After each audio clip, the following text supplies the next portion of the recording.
too quick. So just hit that record button real quick. We are recording. Fantastic. All right. And Joe, just a tip, and you can actually name the breakout rooms and people can go to their own room. Oh, really? It might be, yeah, it might be a little faster. They are named. So you can give people the ability to choose. They have to go to the breakout screen. Okay. Yeah. Allow participants to choose room. That is awesome. Every day. All right. Yeah. Well, I allowed that to happen, so let me know if it works. All right. So now is not the time for breakout rooms, but when it's time, you would just press open the rooms. Okay, gotcha. And then, yep, and then people should be able to choose. Okay, perfect. Thank you, Shakira. Thank you. Awesome. So thank you, Joe, for that welcome, and welcome everybody. I didn't get to see you all last month and I missed you. So happy late New Year. We will go ahead and get started because we do have a packed agenda. And I definitely don't want to waste time on a lengthy introduction. So Tasha Steele, is she on here? Yes. Okay. Yeah. All right. So if Tasha can go ahead and do the roll call, we can get started. Oh, I see. Great. Thank you. Good morning, everyone. I'm going to do the roll call. Shakira Williams. Present. Courtney Penn. Tasha Steele, present. Nicole Ross. Decca Knight. Here. Rabbi Kathy Cohen. Jordan Dale. Irisha Goodman. Reverend David Jones. Here. Bishop J.L. Jackson. Stacy Shepard. Here. Hannah Oakes. Here. Dr. Mark Hamill. Reverend Tim Harvey. Here. Anthony West. Mayor Sherman Lee.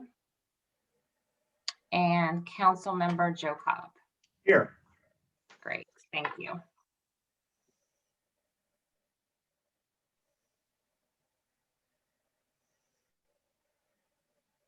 Thank you. Do we have quorum to approve the minutes? We do. Okay. So everyone should have received the minutes on the meeting invitation. And so if no one has any addendums to that, we'll go ahead and I'll ask for a motion to approve the minutes.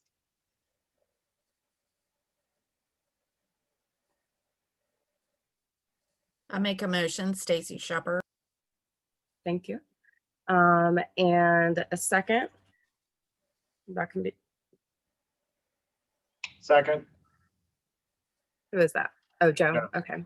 Thank you. And all of those in favor, please unmute and say aye. Aye. Aye. Aye.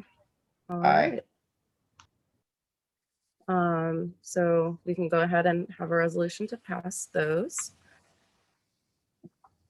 So we will move on to our data update from the police department.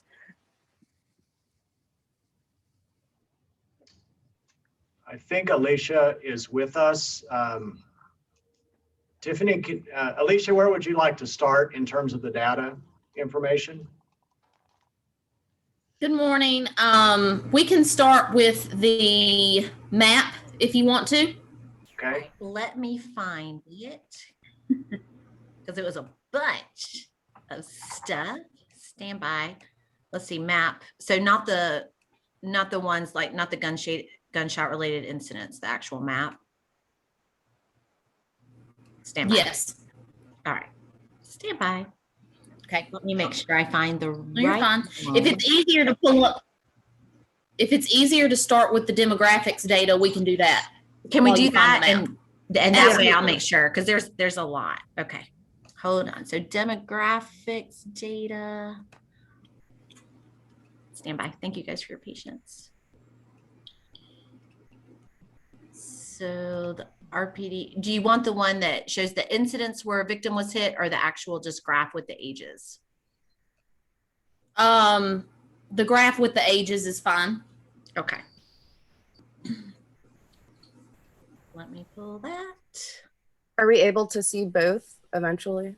Yes. Thank you. Yes. Let me just get her going with this. And you can let me know if this is the right one. Okay. Since there's so many of them. Okay. There's one. Okay. Yeah. That's the one from 2020. Okay. Well, So I want- let's just review that while it's up because we've got some new people on today. If you could just give a recap of that one and then we can shift over to the other. Okay. So we had a total of 58 incidents last year. So January 1st through December 31st of 2020, in which an individual was struck by gunfire. And I don't actually have those stats in front of me to give you the exact how many of each type of incident we had. So give me just a second, because I don't want to give you the wrong numbers.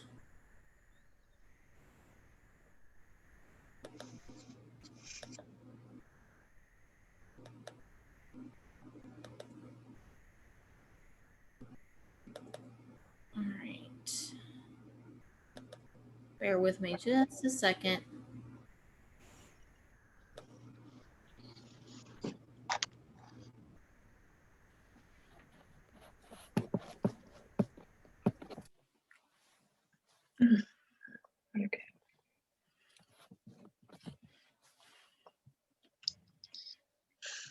Tiffany, on the bottom, can you go to the one you had up originally, the task force age demographics? Yes. And I'm actually, this map's pulling too. Okay. We want to go ahead and go to the map. There we go. Can you see it? Yeah. Okay. There's the Okay. map. Thank you. All right.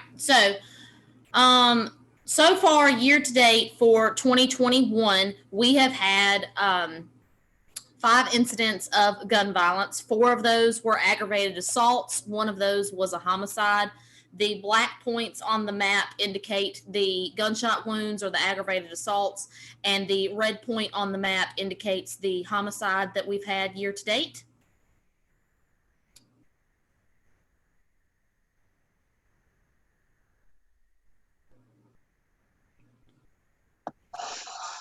Okay. All right. And then for the demographics, we had the 1 homicide incident where the victim fell between the 26 to 29 age range. And then we've had 4 aggravated assaults. 1 victim was between the age of 22 to 25. 2 victims were between the ages of 30 to 35. And 1 victim was between the ages of 36 to 39.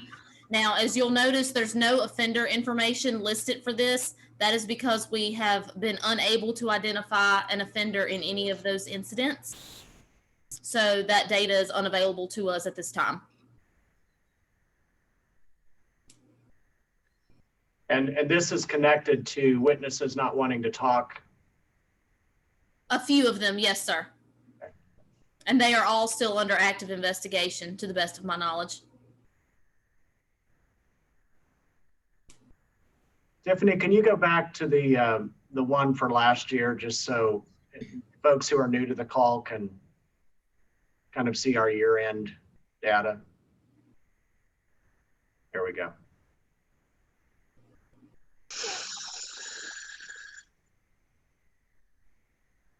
Alicia, one of the questions that has come up since our last meeting regarding this information is why there are so few domestic violence aggravated assaults listed here. So this data only includes incidents in which an individual was struck by gunfire. We only had one domestic violence incident last year in which the victim was struck by gunfire. So that is why there's only one incident listed there. Thank you.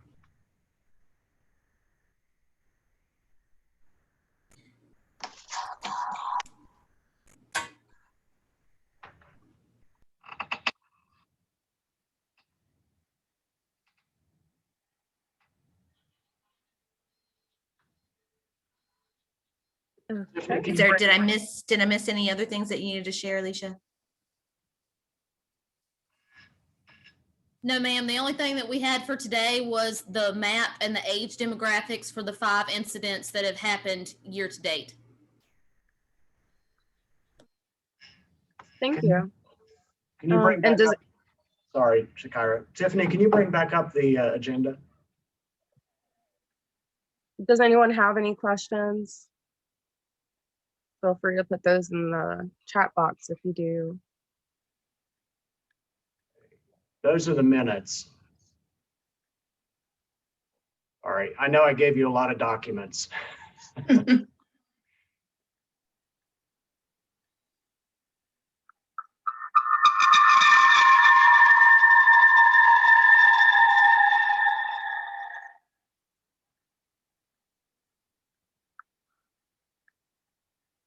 If you can pull out of the minutes and bring back up the agenda, that would be great.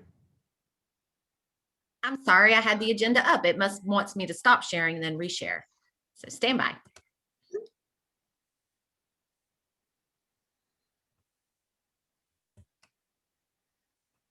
There we go. All right. So it doesn't look like we have any questions today. So we will move on.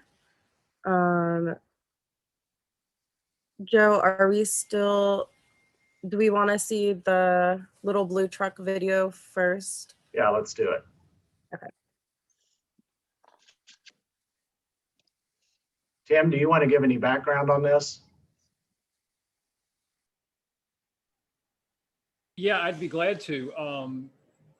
The Little Blue Truck was a project that Mary Ward and her husband undertook after the death of their son Adam several years ago. You might remember he was the videographer shot that worked for WDBJ 7 and was murdered on air.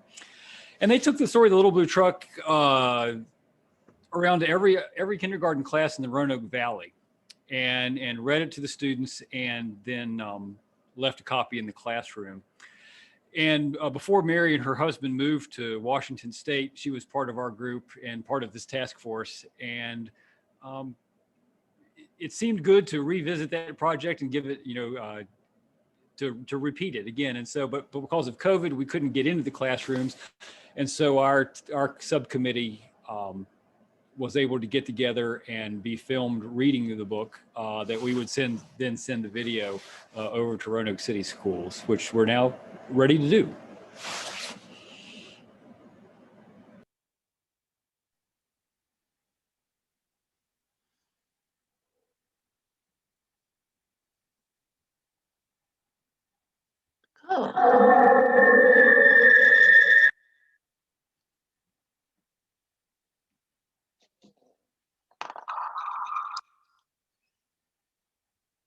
Everyone hearing this? No. No. We're not getting any sound, Tiffany. Anderson is safer communities and neighborhoods, and I want to read the book to you, The Little Blue Truck, by Alice Sherrill, illustrated by Jill Montgomery.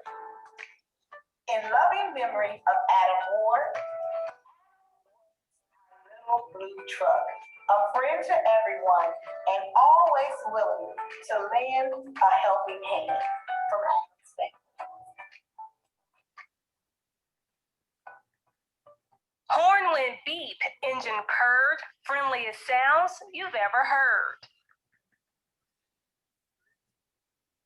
Little Blue Truck came down the road, beep, said Blue to a big green toad. Toad said croak and winked an eye when Little Blue Truck went rolling by. Sheep said baa, cow said moo, oink said the piggy, beep said Blue. Cluck said the chicken, and her chick said beep. Ma said the goat, and Blue said beep. Neigh, said a horse. Quack, said a duck. Beep, said the friendly Little Blue Truck. Honk, yelled a dump truck coming through. I've got big important things to do. I haven't got time to pass the day with every duck along the way. Vroom went the dump. Around the curve, he saw a puddle and tried to swerve. Into the mud rolled a big, fat truck, and his big, important wheels got stuck.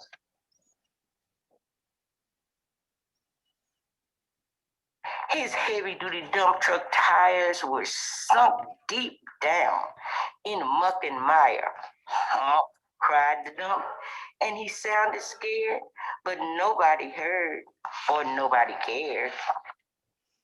Into the mud, bump, bump, bump, came the Little Blue Truck to help the dump. Little Blue Truck pushed with all his might. Now Blue and the dump were both stuck tight.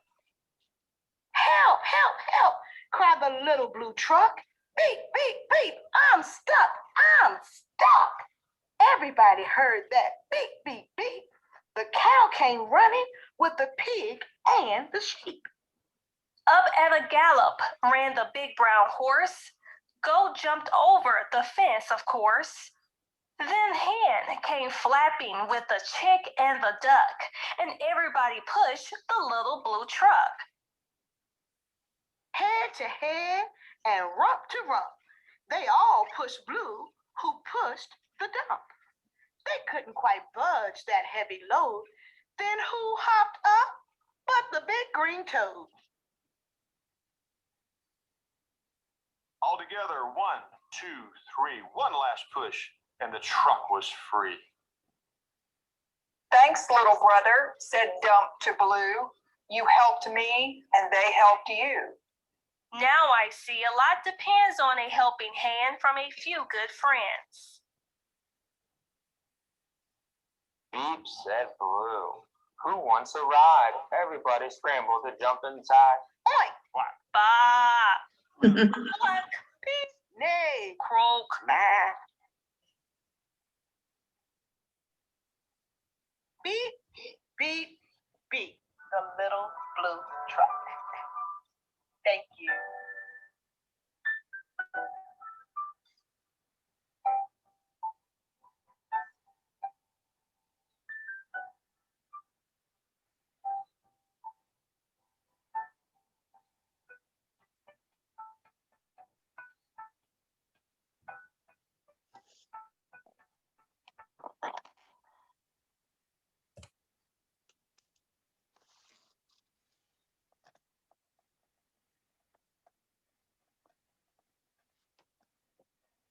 That was awesome. All right. Joe, are we wanting to go into our groups and then coming back and presenting, or should we go through and?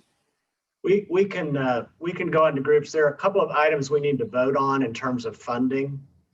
There's one item from the Safer Neighborhoods, $500 to New Focus Media, which that was just a portion of it. They donated in kind for the rest of the amount to help produce the video. And then the Education Committee has a couple of items. We can either vote on those now or we can vote on those at the end. We just need to have. Let's do it now. Okay.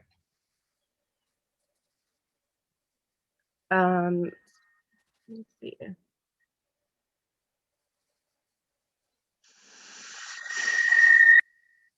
Okay. So I'm looking at the amount on the agenda. Is it the 4,000 for positive action training of youth partner organizations. That's correct. Do you want Tasha or to speak to that? Yeah, that would be great. Absolutely. Good morning again, everyone. Give me a second to go to my notes. Okay. I'm just gonna kind of share a little bit of detail here. So I know we've shared in the past our plan to use positive action in conjunction with the communities that care, the CARES model. And so we did a 1-hour training with positive action to make sure this was the route we wanted to go. We did that in January, and we agreed that it would be best to do a pilot program. And with that pilot program, we are heavily relying on family services to assist with that, because they've done some work with positive action in the past, and they've been really resourceful. And so right now, with positive action, in that training, we learned, the cost and things of that nature. And so looking at the pilot program and kind of estimating right now for the pilot, actually, we're looking at $15 per child. And it's a total of 30 kids in the pilot, but also an additional approximately 400, and that wasn't the high estimate, so it will likely be less than that. We thought it would be best to kind of hit that high mark instead of having to come back and say this is what else we need. So 15 per child at 30 kids plus the 4,000 is what the ask is to pilot and look at how we could use positive action again, as prevention with our youth in conjunction with the communities that CARES model.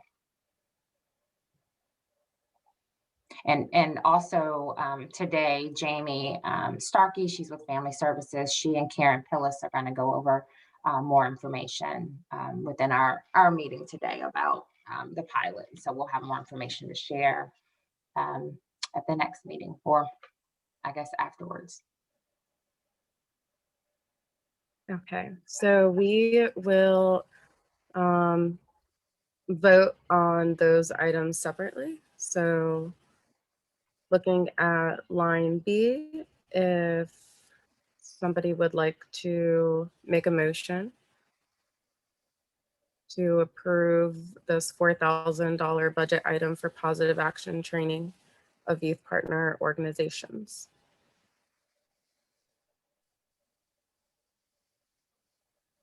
I'll make the motion. A second, Okay. Stacy. Thank you. All right, all those in favor, please say aye. Aye. Aye. Aye. Aye. All right.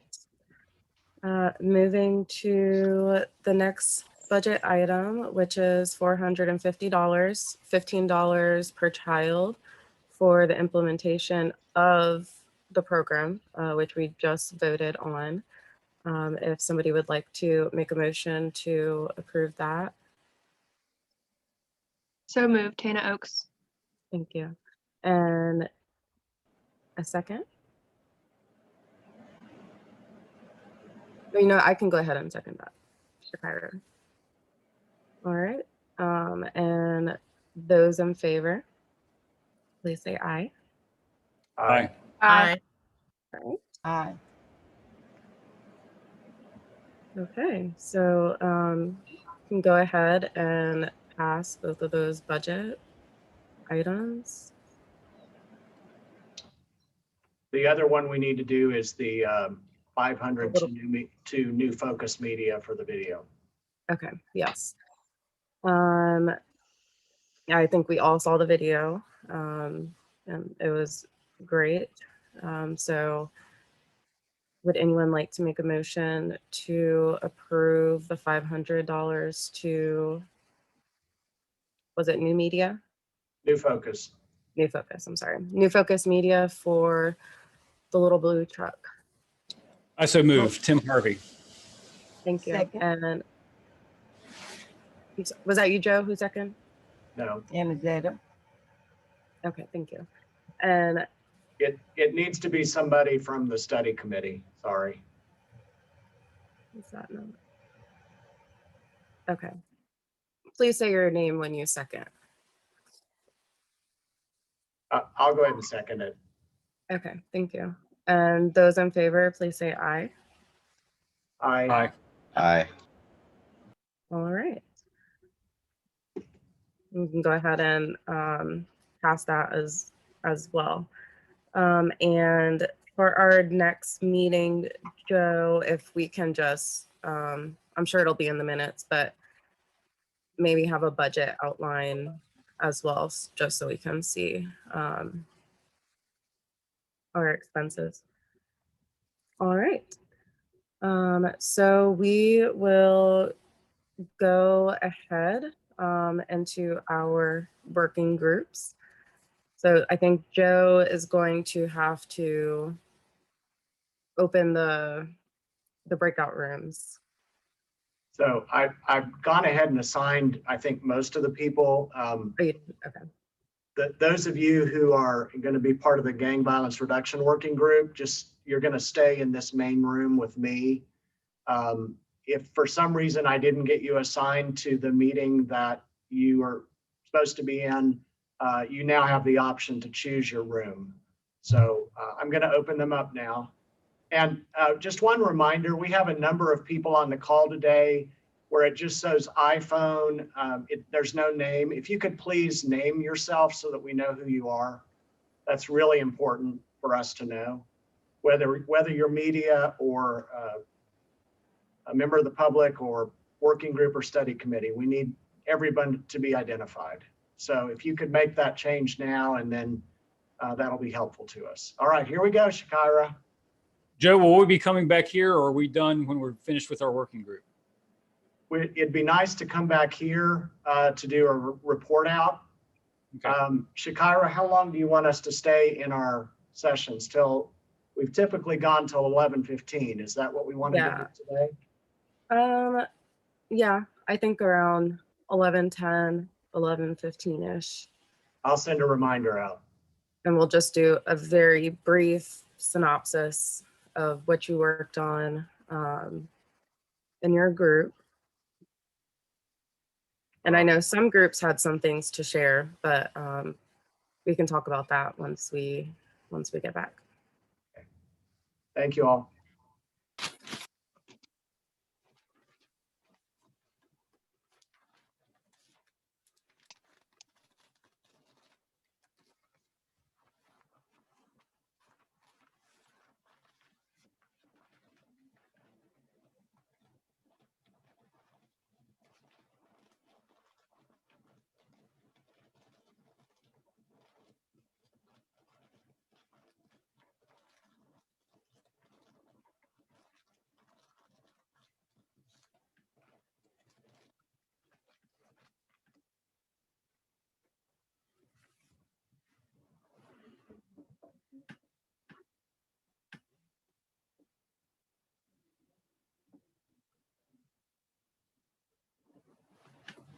Hold on a second.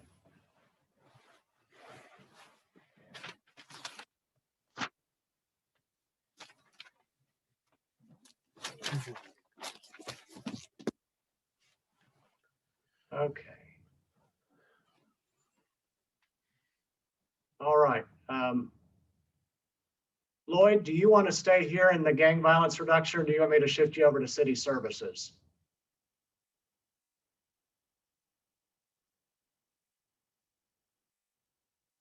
Sorry, you were muted.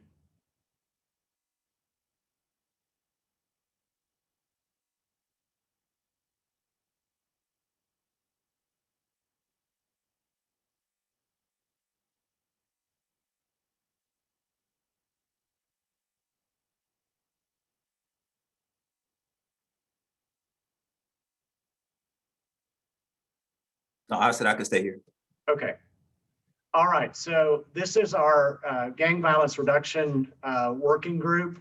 We have a large number of people here, and I just want to make sure that everyone who is in this room wants to be in this room. If you want to be in one of the other working groups, you're certainly welcome to.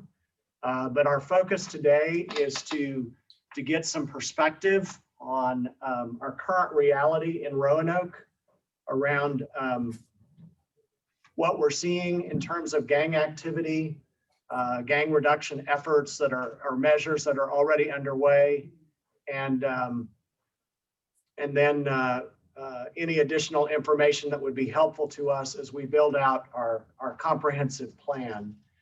We're using a model of 5 key strategic areas from a national plan. And what I'd like to do is, Tiffany, are you still with us? Yes, sir. Could you bring up the comprehensive Roanoke City Comprehensive Gang Reduction Model document?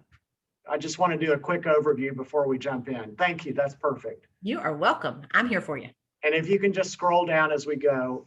So for those tuning in today, as we've been looking at local demographics, we realized that especially over the last several years, there are 3 key age groups that we're seeing some increased activity in terms of gun violence incidents, and a high percentage of those related to gang activity, either suspected or confirmed. And those groups are 16 to 18, 18 to 25, and 26 to 28.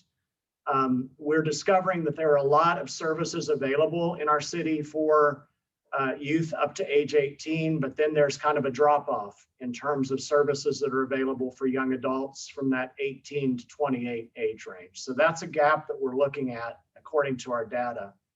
The 5 key areas we're exploring are community mobilization, and this is a step that will involve local citizens, former gang-related youth, perhaps youth who are currently involved in gangs, to discover ways that we can hear their perspective. We're currently reviewing our community partners and stakeholders, and that's why your participation today is so helpful to us.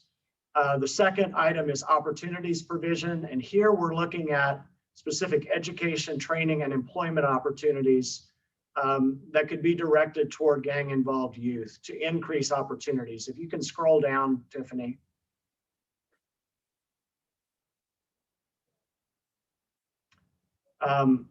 We've got an overview of current services that are available and how these are captured. We're also looking at vocational training programs, both on-site and virtual. You can continue down. We're identifying gaps in both services and employment. We are looking at adapting or creating a gang activity reduction curriculum that we could pilot with partners in the community. And then identifying organizations to serve as pilot program facilitators. The third section is social intervention. This is involving youth serving agencies, schools, grassroots, go back up a little bit, faith-based organizations, law enforcement, other juvenile criminal justice organizations, and many of you are on the call today, and we're grateful for that. There's a model here of a peer mentorship program out of Maine.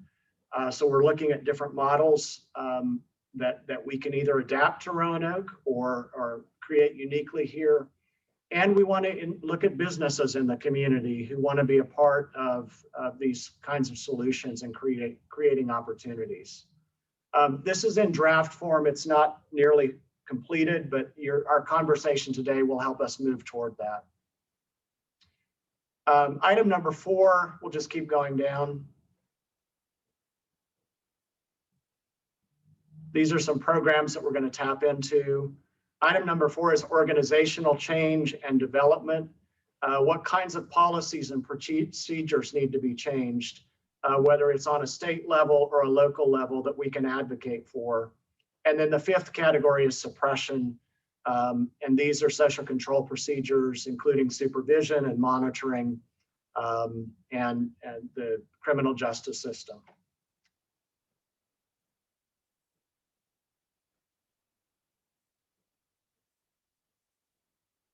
So with that kind of as introduction,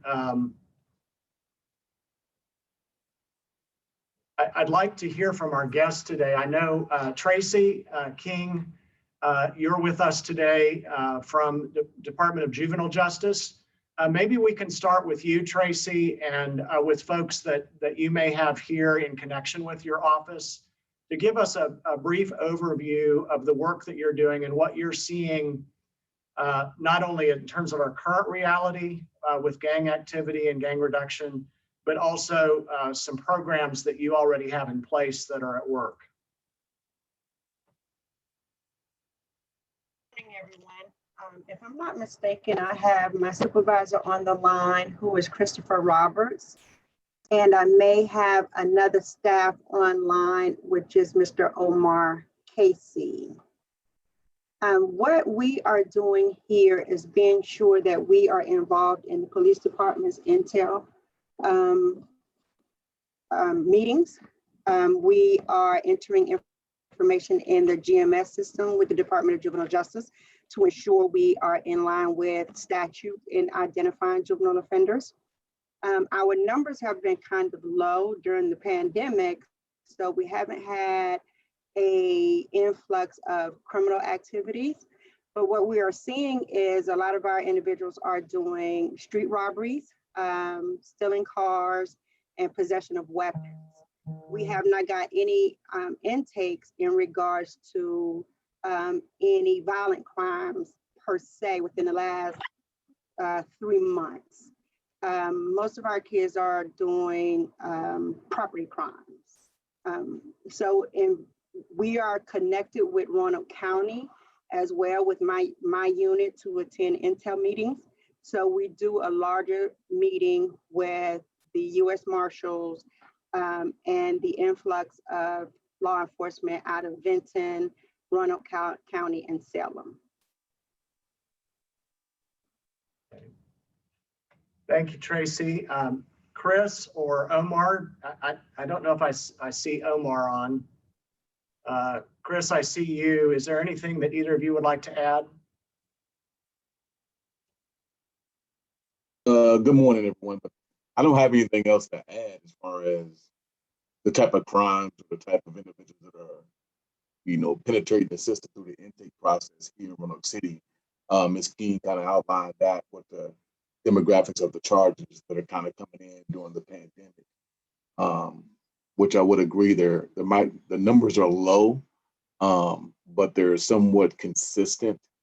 But we really haven't identified those individuals who have penetrated the system through intake with new charges as actual gang members just yet. So we don't necessarily know what's behind or what's driving the actual charges. But we do know most of these individuals, or a handful of these individuals, do live in gang areas. So we don't necessarily know if that is a influence or not. We don't have any hard and fast information just yet on that. Okay. Thank you.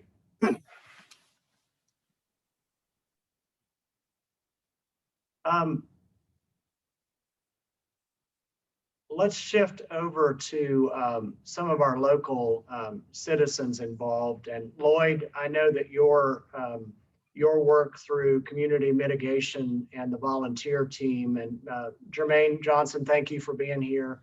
Antoine, I know you're here. There may be some others on the call today who are kind of on the ground and aware of some of the current realities. I'll just open the floor to you all to share some of your perspectives of what you're seeing and hearing and what we need to be aware of. I don't want to take a lot of time, but I would just like to, I invited Mr. Johnson to be here, be a part of this group, because he's very insightful, and he has some information that I think it would be pertinent for him to share. So I will just render my time to Mr. Johnson so he can provide some insight to the group about what he knows and what he's seen, what he's actually experienced. Thank you. Thank you, Lloyd. First of all, my name is Jermaine Johnson, for the ones who don't know me. We're really dealing with a pandemic in ourselves, in our community, far as with this gang, and not just gang. We first got to look at why some of these kids are joining some of the organizations that they're joining. They're really joining these things because of really loss of identity. You know, it's three things I've always said over the years. If we do not attack this problem, is only going to get worse. And the first one is a loss of identity. And the second one is a sense of direction. And the third one is poverty. And when I speak of poverty, I'm not speaking of like monetary gain in that situation. Being in poverty in their minds. You know, I've been doing this since 2008. My business is Redirect Youth Services, and I live in the communities. Let me give you a small background for me. I used to be them. I grew up in Southwest. I was a very troubled child for one reason, because I had a parent that loved drugs more than she loved, or both mother and father loved their child. So subsequently, I ended up in the streets and then ended up in prison. And these roads that a lot of these young men are taking is because they're set exactly in those positions that they have to fend for themselves at age 12, 13. And without the knowledge of knowing how to fend for yourself, you reach out to other people in the community. And some of the people in the community, like what Chris Roberts said, far as where they live, these are some of the guys that they reach out. And when they see one of these guys are making this type of money that make it help them out of the situation, they're going to reach to that. They're going to gravitate to that because, like I said, it's a sense of identity. They got to find out who they can be, who's going to gravitate to them, who's going to love them more. And for me, my life was great up till I was 12. And that's when my parents got on drugs. And one thing was a catalyst for my life being good up to 12 is that we had parks and recreations. We had avenues to go when we didn't want to be a part of what was going on in our communities. We had Eureka to go to. We had Villa Heights to go to. We had Norwich to go to after school and really go into these places and learn from some of the positive adults that was there, like Ross and other men, Coach Bolden, Miller Bolden, and these other gentlemen that was second fathers to us.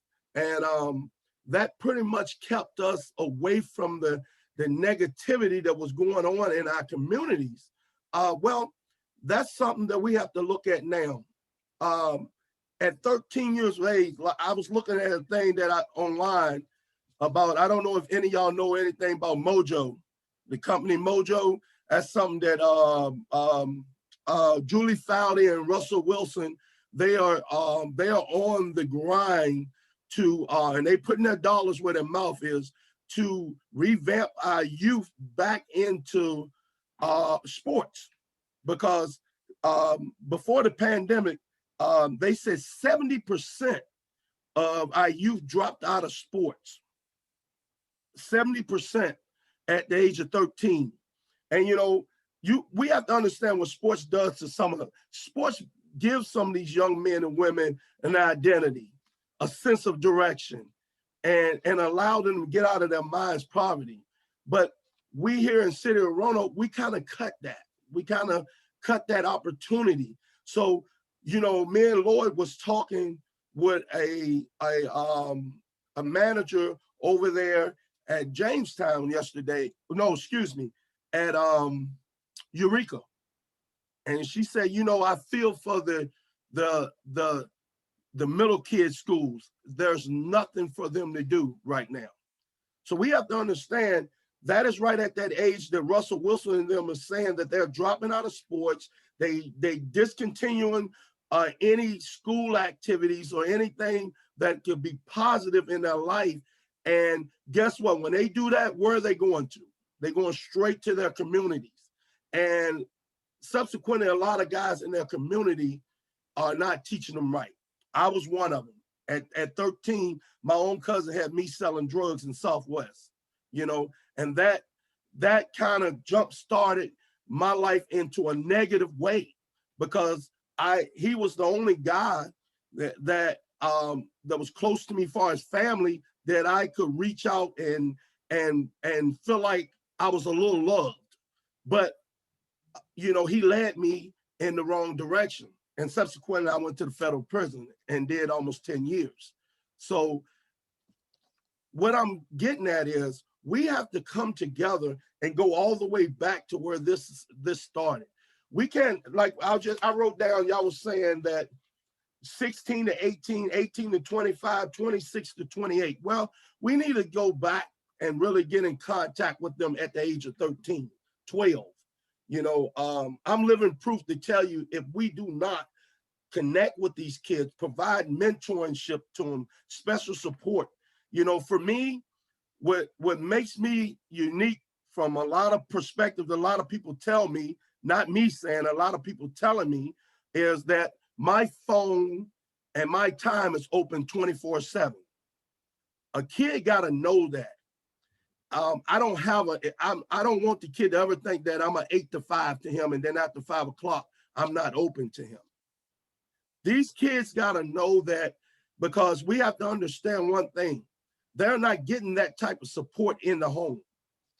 So they got to know when they're dealing with something, do I have somebody after 5 p.m. that I can communicate with? If I'm out in the community and I know that I'm going to do something negative, and I know I don't need to be a part of, do I have an escape route? Do I have someone that I can call and say, you know what, Mr. Johnson, you know, I don't want to be a part of that. I got a letter here I want to read to y'all, if it's okay, in closing. You know, it came from me and Mr. Merchant talked to this gentleman, one of my clients from about 5 years ago. His name is Charles Works. I asked him, could I use his name? He said, sure. But let me read what he said. He said, dear Mr. Johnson, I want to thank you for what you did in my life. Without you, I don't know where I would be or doing. Your support and love changed my thought process. I was headed to death in these streets. You support, well, he kind of his grandma. Your support had me to put down my colors. I am now married with 3 kids. I work as a roofer, and I don't know what, and my wife, he meant, are about to buy a house. He said, man, I love you. And then he said, LOL, no homo. He said, thank you. And for me to get that letter from that young man and to speak to him about that, that spoke volumes, that we don't have enough people that's, and just to give you a small background on Charles. Charles is a young man. He's a white gentleman but he grew up in more of the inner city. So he felt like to fit in, he had to adapt and be a part of certain things. So I look at him now, and I met him the other day. I look at him now, married, 3 kids. He does work for a roofing company here. You know, I got him at a time that was vital in his life, and I was with him for 2 years. And this gentleman was dealing with a lot of depression, anxiety, and he would reach out to me at 11, 12 o'clock at night. And what really won me over with this gentleman is that I always showed up. We have to understand with these youth, it's about showing up. We have to show up. And that is how, because more people in their life do not show up. More people abandon them. So for me, but I'm one person. And for me, I think the biggest issue we need to address is getting these youth, getting them a place to go right now. Because right now, during this pandemic, like the lady said, ages from 12 to 14, they have nowhere to go. You know, they have, she said that they house up to 5th graders, but the 6th, 7th, and 8th graders, it's vital in their life because that's the time that they feeling themselves. They think they grown, they think they know everything, and they start trying to have a mindset of their own. And I know because I was that, and I know that to be a truth. So in closing, I want to say, first, the city of Roanoke, I think that if we revisit some of the things that was very vital in certain people's lives when I was growing up in Roanoke City as a youth, far as, back when I was a youth, I played for the Northwest Raiders. We didn't have to pay for equipment. We didn't have to pay for these things. Now we ask these young men and their parents to pay for this, which a lot of these parents are living in a impoverished situation where they can't afford it. So subsequently, here's a young man who may want to play sports, can't play all because of the funding. Another thing I just feel we need to revisit is give these young men, young minds, a place to go and flourish outside of their homes. Give them somewhere that they can meet some other type of adult that can pretty much put their imprint on them to help them go through some things that they challenged with. Those are what some of the things I just see we need to do. We need to open more mentorships. We need to have more special support, because that is vital to a lot of these young men. I know that to be true, because I'm just thankful for Miller Bolden. Coach Bolden was one of the mentors later on in life for me that helped me, and a gentleman I was locked up with kind of mentored me and had me back on the right track. Thank y'all for listening. Jermaine, that was powerful. Thank you for sharing your story, for sharing your journey, for really reminding us of what's critical. And I appreciate you bringing up the 12 to 14-year-olds, because it's not our intention to forget them. I think you're exactly right. We have to start earlier. And some of the key things that you mentioned about mentorship, about opportunities, about places to go outside of the home where they can connect with adults who can mentor them, and coaches, all of those are critical. And I think we have to use our imagination and creativity in some ways we haven't previously because of this pandemic and because of the effects of it. I'm hopeful that if you're willing, we'd love for you to continue with us on this working group, because I think your insights are really critical, and your lived experience. And as we build this out, we'd love for you to, in fact, anyone who's on this call, but I think that lived experience is really what makes it real and reminds us of what we have to do. Correct. Thank you. Thank Antoine, you've been with this work kind of since the start of it. Is there anything you'd like to add to that from kind of on the ground perspective? And you're muted. There you go. Thank you. I appreciate Mr. Johnson providing us that insight. He's correct. My past is similar to Mr. Johnson's past as well. The age group doesn't, the gun violence that we see is, happens many years down the line, or sometimes it may happen a few months down the line or whatever, but that's a basic reaction to some encounters, some negative encounters or various things like that. So often when we see the gun violence, that's after someone has already been part of a gang or involved in the streets for a significant amount of time, when you actually see that act of violence going on or taking place. My history began just about the same age as Mr. Johnson's, 13, 14. And understanding that, it's hard for me to understand the current culture of things. I'm a 45-year-old gentleman now, and in my day, gang violence wasn't even an issue. We thought colors was the dumbest thing in the world to hear people getting shot over many seasons ago. And now in the Roanoke Valley area, it's truly serious. It is a serious issue that has to be addressed and talked about. Like I say, in my age group, we didn't worry about gangs really being. It was just your neighborhood. Either you represented Southwest, or you represented LTP, or you represented the Heights, or wherever. but they weren't necessarily considered gangs. So I think any effort that can be placed on addressing that younger age group, because the mindset, once you're 10 years in, if you start at 13, and by the time you're 23, you got 10 years in the streets. You got 10 years putting in work. And what happens is how can you expect, when I transitioned early years ago, when I transitioned from the streets to trying to get my life together, there was really nothing that can supplement the income that I was once making. Realistically speaking, I was making tax-free dollars at that present point in time.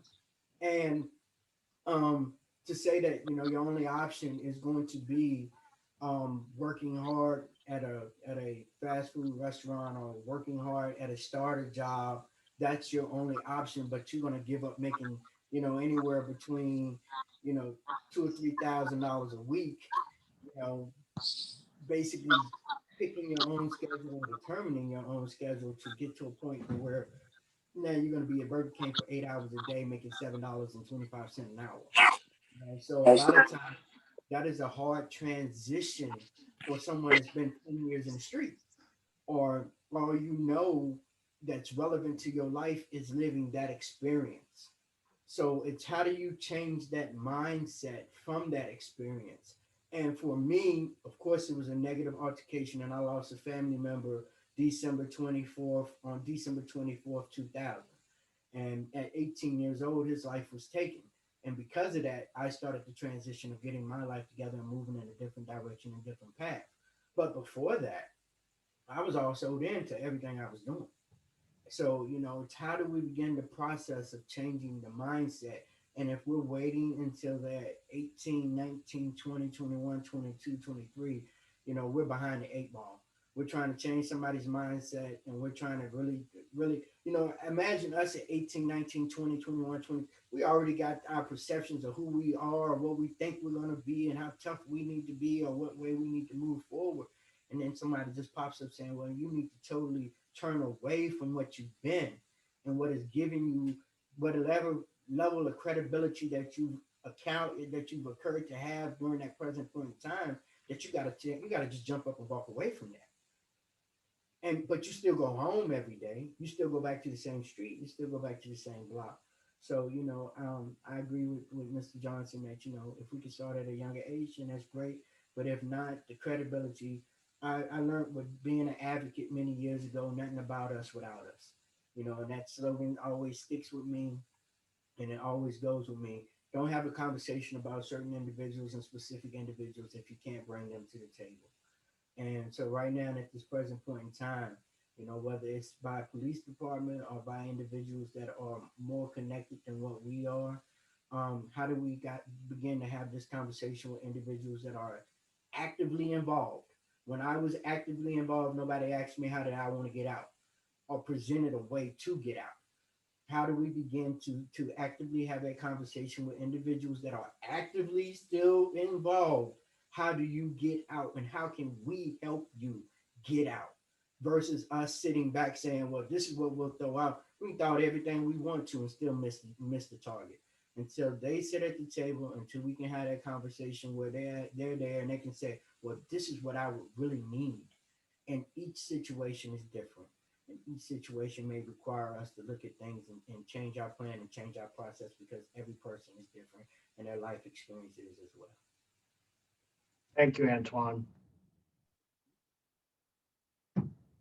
I want to open it up to others who are here with us today. Greg, I know that you invited a number of people to join us, and you've been so helpful to us from your work through the Department of Criminal Justice. Are there others who just want to chime in and share insights or perspectives you have regarding our current reality, particularly here in Roanoke, but what you may be seeing on a broader level that ties in with some of what we've already heard? I had invited a couple of folks from that are currently either working on gun violence initiatives or in the process of looking at how to adopt some of the concepts that you guys have done in Roanoke. On the call today, I believe we have Margot Hardy from Petersburg, the city of Petersburg, and Sabrina Lewis, who's a probation and JDOT coordinator for the city of Richmond Juvenile Court. And I have Carol Adams with the Richmond Police Department. She's on the Reimagining Public Safety Committee for the city of Richmond, along with their Youth Violence Committee as well. A lot of these localities have reached out either to us or have been in conversation with us in regards to what model is best practice, what best practices out there for how you address gun violence, specifically surrounding our youth. But more importantly, is there other models, not necessarily looking outside the state, but looking at what we already currently have in the state that's working. And Roanoke has a machine that you have embodied the whole vision of collective impact, where you have folks from the schools, the nonprofit world, community folk, everybody's at the table putting together a solution of how to reach the youth, specifically around that 16 to 24-year age range. So I don't know if anybody that I invited want to speak, but feel free to. Yes, thank you all for being here today. Hi, I'm Carol Adams from the Richmond City Police Department. And I've been in public safety for about 32 years now. And thank you all for having us here. I am a part of the mayor's task force, but then also part of the gun violence work group that the mayor's office currently have in place. And I've done a lot of work with and still work with juvenile justice. And I agree with what both of the young men have said prior to getting to this space. And I mean, the age limit is great, but here in Richmond, of course, our homicide rates are much, much higher than yours there in Roanoke. But what I see is that, we need to reach the kids at 7, 8, and 9 here in Richmond, because we get video footage of young people with guns all the time. So, and we have to think about technology, and we have to think about where their mindsets are. 20 years ago, they did not have the capability of these video games, because these games are teaching them and giving them skill sets beyond what we're thinking. And these skill sets, they don't understand the difference between reality and the game and the gaming. So as we move forward to do this work, we have to project. And I wholeheartedly agree is that we need mentors, but we have to get to them while they are 6, 7, 8, and 9 years old. I don't know if you've heard of RVA League for Safer Streets. I'm a part of that model also. And, we work with the age group for the basketball games is 18 to 32, but the younger people that come around to hang out for the games, and I see the young babies, and these are young people who are out there and they don't have any supervision whatsoever that we get to see, but we can see that, the environment is just absorbing them.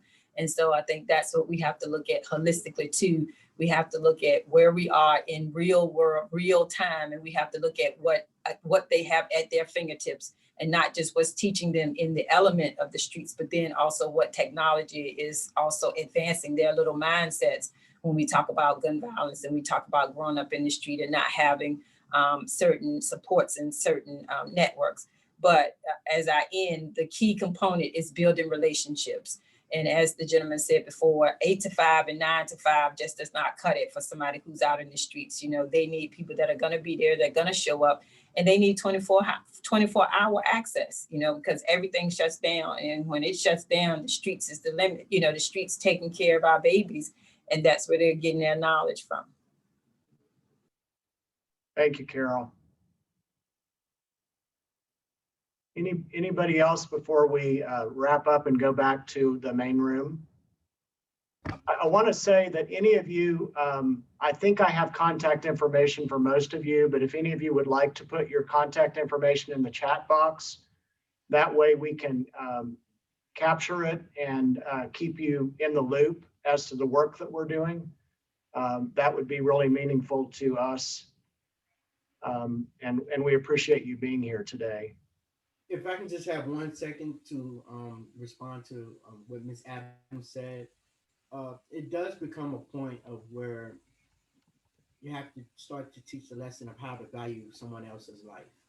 And if we're waiting until someone is in their 20s and they've been walking the streets and thinking, having, have basically devalued everyone's life that they've met up until that present point in time.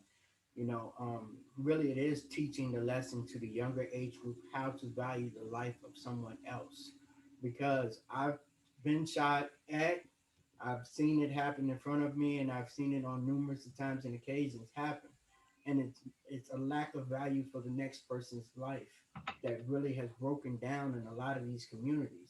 And how do you begin to instill that? You can't instill that once they are of age. It's really trying to do that at the younger age of how to place value on the lives of someone else in your community, and to carry that through the process of life. And that's what we have kind of seen, and that's what I've noticed throughout my career and throughout my life, is that the value of another person's life is near next to anything. That it could be over a pair of shoes, it could be over $20, it could be over $1,000. But how do we begin to ingrain within the culture of the younger individuals, regardless if they go on into the street activity or not, how to value the lives of individuals that they engage in or come in contact with?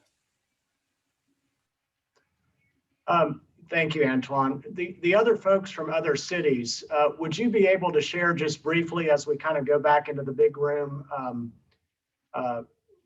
what your response to the work that we're doing and the efforts that we're moving toward, based on your own experience? If you could just do that briefly. Sabrina, Carol, thank you for what you shared. And Chris, I know you had your hand up too. Anybody from other localities that might want to share in regard to the work that we're doing?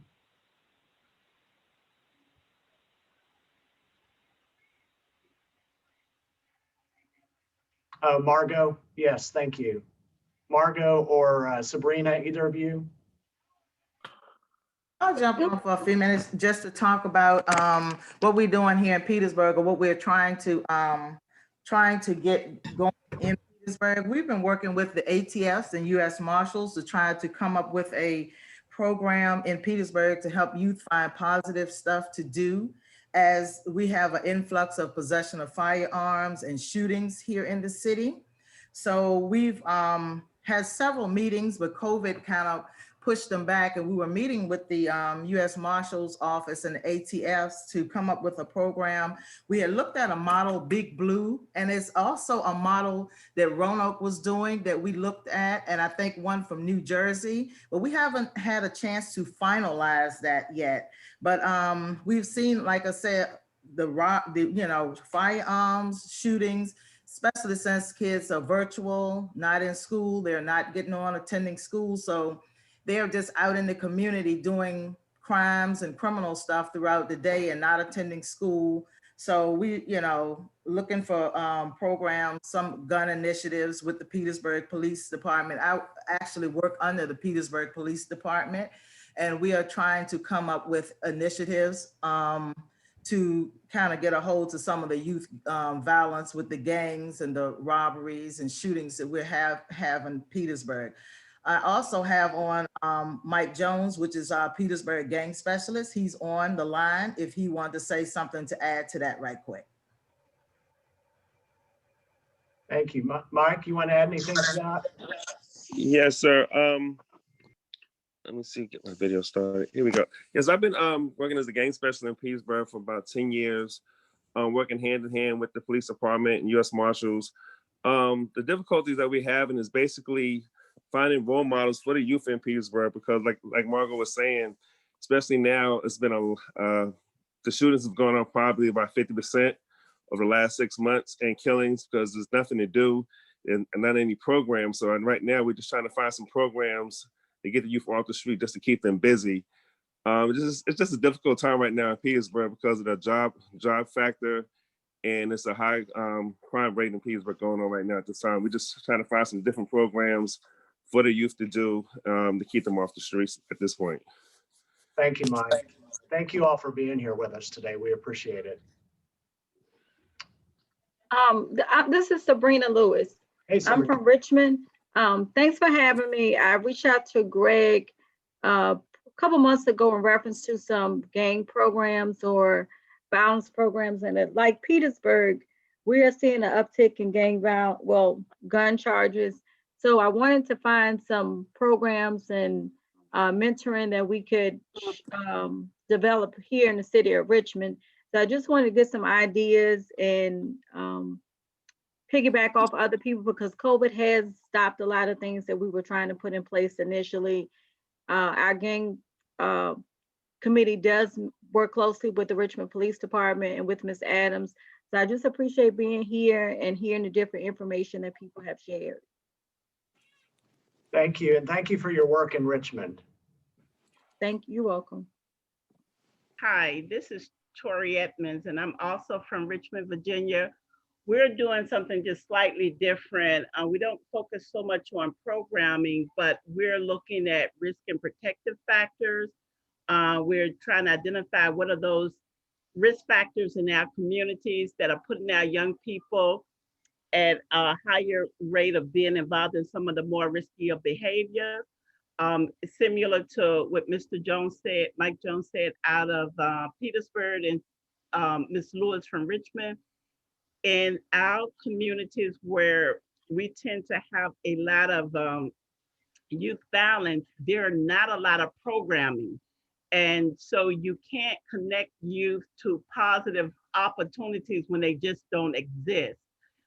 We also spend a lot of time doing our parenting support program where we're talking with their parents around positive parenting and just getting their parents in a place to understand how some of our norms and value systems that we have within the household contribute to some of the violence we see in our community.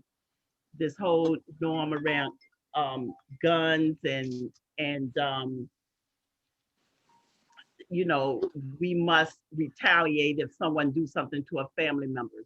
So we spend a lot of time working in our communities, having these honest community conversations in safe spaces so that we can play a role in reducing some of the challenging behaviors we see in our young people. Thank you, Tori, and thank you for reminding us about the identifying the risks.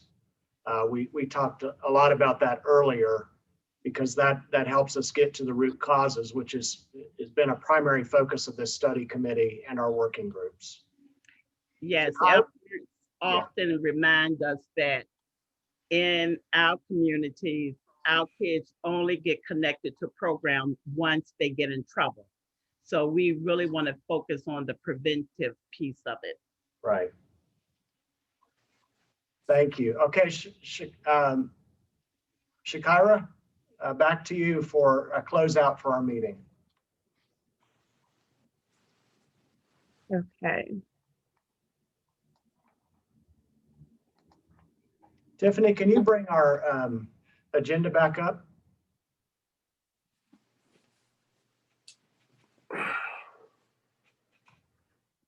So our next meeting, which I have pulled up, is in March, Friday, March the 12th at 10 a.m. I have discussed with my group the possibility of meeting the day before, just because it seems possibly to be a better working time for people that are not able to be at the table during this time, but still attending the next day on Friday, the 12th, and possibly being able to present where we've been working. So that is our goal. And then does Tasha want to share about the workshop? This is Decca. I'm going to share on behalf of Tasha. Okay. So in our committee today, we discussed the pilot program in more detail. So we're going to have the pilot program facilitated by Family Services at West End Boys and Girls Club and the Presbyterian Community Center. As we said earlier, there's going to be about 30 kids at these 3 locations. And then we're going to look into bringing a few more partners on after that, cafe and also community youth programs. Currently, we are doing positive action elementary curricula, and then we're going to be adding in middle school lessons as well. We are planning to survey at the end of the pilot program with the staff members and the students, and are looking to do 2 30-minute pilots with staff lessons. And for the pilot, there is United Way funding to cover the costs. So the asks that we had earlier are not for the pilot program. They are for further funding after we do the pilot program. We're also going to ask the youth to review the lessons and look over them and see if there's any things that they would like to change or that would make them more accessible to them. And we're hoping to do all of this within the next 2 months. Karen, is there anything else that I missed? Yeah, sounds great. Okay. Thank you.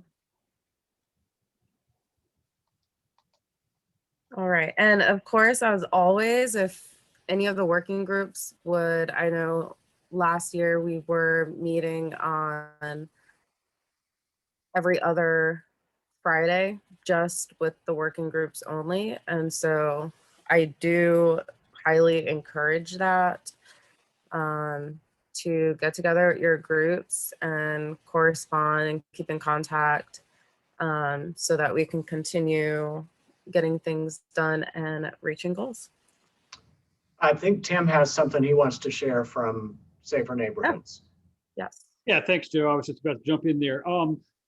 Since Little Blue Truck is ready to go, I need a contact with Roanoke City Schools to help make that happen. And I kind of forget who's who on this committee, but I think there's somebody here that can probably, if you're not the right person, you can get me the right person. I'm the right person. I'm Haley Poland. Yeah. Great. I'll send you an email or something and we'll figure it out. Thank you. That's all I needed. Thank you. And gang violence reduction, we had a very robust conversation today from a lot of different stakeholders, both locally and throughout the state. And we're going to finalize our comprehensive strategic model over the next month and be able to report back to you all. And we will meet probably in 2 weeks to continue that work. So as Shakira mentioned, if your working group is meeting whenever you want to meet, just let me know the date and the time, because it is a public meeting and we need to put it on the city's calendar. So please keep me informed of that. And if you have minutes from your meetings today, please send those to me so I can include them in the overall minutes for our study committee. The last thing I'll share is Angie O'Brien is with us today. Angie is going to be working with us as a staff person from the city manager's office, and I'm going to be meeting with her and Bob Cowell, our city manager, probably in the next week, just to talk about the work we're doing and how she can be support to us. So I'm really grateful for her and looking forward to how she can assist us in this work. So Angie, thank you for being on the call with us today. Absolutely. I'm excited to be part of this. So thank you. Shakira, I think that's it. We'll look forward to pushing out information prior to the training. We will have the first 15 minutes of our meeting on the 12th of March will be dedicated to study committee business before we go into the training. But Tasha Steele, who's a member of our committee, is actually going to facilitate that training, and all of you are welcome to participate in that. Yes, and especially if you're working with our group, we do, if you want to volunteer, I would say we would highly encourage that you attend these workshops. All right. Well, I hope that everyone has a safe and healthy weekend, and we will see you all again next month. March Thank you all. 12th. Thank you. Thank you. Thank